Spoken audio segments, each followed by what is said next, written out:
নমস্কার বন্ধুরা, রুমার রান্নাঘরে আপনাদের সবাইকে স্বাগত। আজ আমি রান্না করছি ফুলকপি সিম আলুর তরকারি।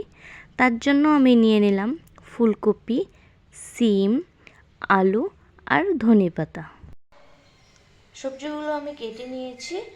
এখন ফুলকপিগুলো বয়েল করে আমি সমস্ত সবজি ভেজে নেব। সবজিগুলো এখানে ভাজা হয়ে গেছে। আমি তেলে দিয়ে দিলাম জিরা।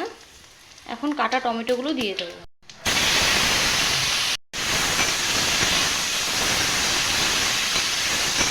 এখানে সামান্য নুন দিয়ে দেবো, তাহলে টমেটোগুলো তাড়াতাড়ি গলে যাবে।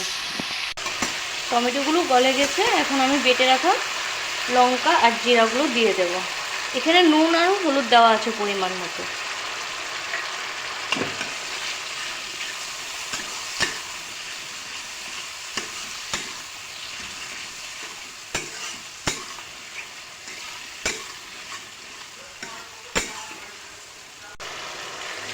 মশলা থেকে তেল ছাড়তে শুরু হয়ে গেছে। এখন আমি ভেজে রাখা সবজিগুলো দিয়ে দিচ্ছি।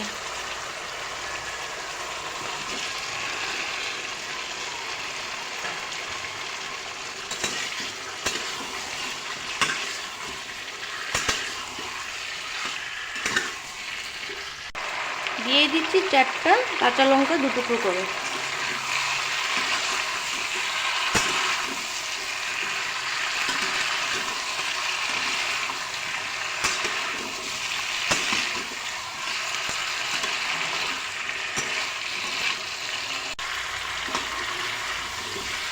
মশলা প্রায় ভাজা ভাজা হয়ে গেছে। এখন আমি সামান্য পরিমাণ জল দিয়ে দিচ্ছি।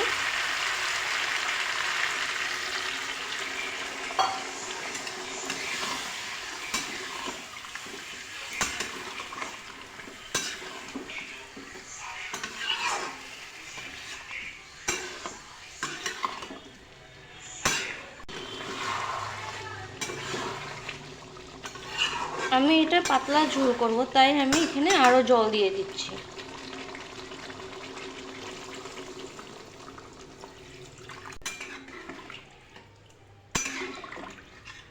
ঝোলটা ভালো করে উতলানোর অপেক্ষায় আছি।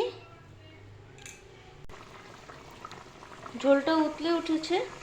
এখন ধনেপাতা দিয়ে গ্যাসের স্টিমটা একটু কমিয়ে দেবো, যাতে ভালো করে জাল হয়।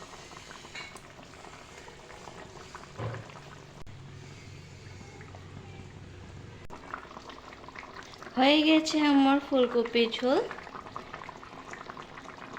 আপনাদের যদি আমার এই ভিডিওটা ভালো লাগে তাহলে প্লিজ লাইক, কমেন্ট আর সাবস্ক্রাইব করে সাপোর্ট করবেন। ধন্যবাদ।